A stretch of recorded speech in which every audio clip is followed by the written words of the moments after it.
Okay, let's kick things off by reading a quote from a very satisfied customer. Are you ready? Okay. If I get my wisdom teeth surgically removed again, I would definitely use Faith's ice pack holder again. I think it speaks for itself.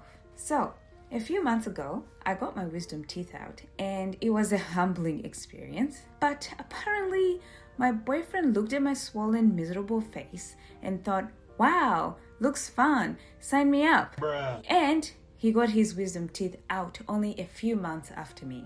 But jokes aside, is there a wisdom teeth pandemic going on right now? Literally every second person I meet is getting their jaw sliced open. Anyway, because we both have been busy, we completely forgot to order him an ice pack holder for his surgery in 2 days' time. But like every single crafter out there, I had the delusional idea that I could make one for him. I went to Spotlight and spent $47 on supplies. Am I insane?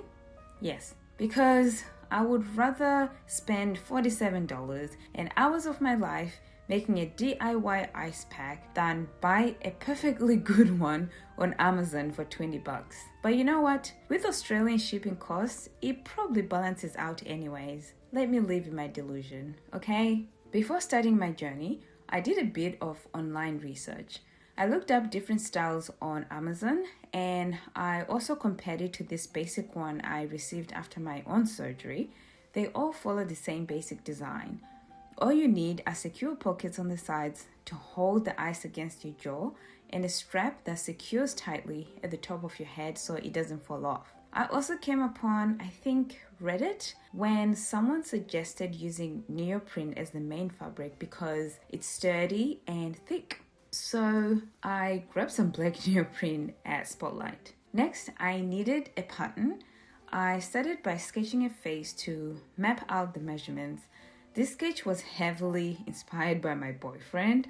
This is exactly how he looks in real life, mind you. Here is his jaw, his ear, his mouth, and lovely nose. To get the pattern right, I measured from the angle of his jaw to the corner of his mouth, the front of his ear to his eye, and the exact circumference from under his chin to the top of his head.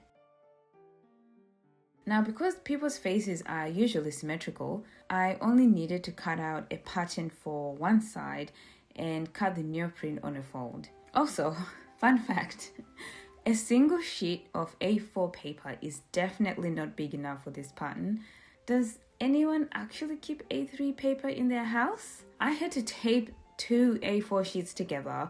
I think the only time you ever need A3 paper is for unexpected pattern making, like today. Now, let's review the haul from Spotlight. Along with the neoprene, we have this lining fleece.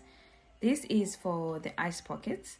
One side is super soft and I made sure that side faces inward because his cheeks are about to look like a chipmunk and we need maximum comfort. I also got this Velcro for the top strap and some bias tape for the aesthetics. As you can see, it matches the pocket colors. When I unrolled the neoprene, I looked at the width and honestly I immediately panicked.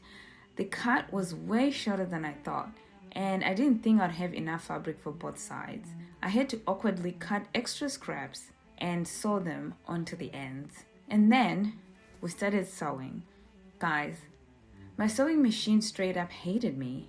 It was jamming constantly. Honestly, it sounded like a blender full of rocks. I then tried using the aesthetic binding tape, but the layers were too thick, so I abandoned that immediately. When it came to the Velcro, I honestly completely gave up on the machine.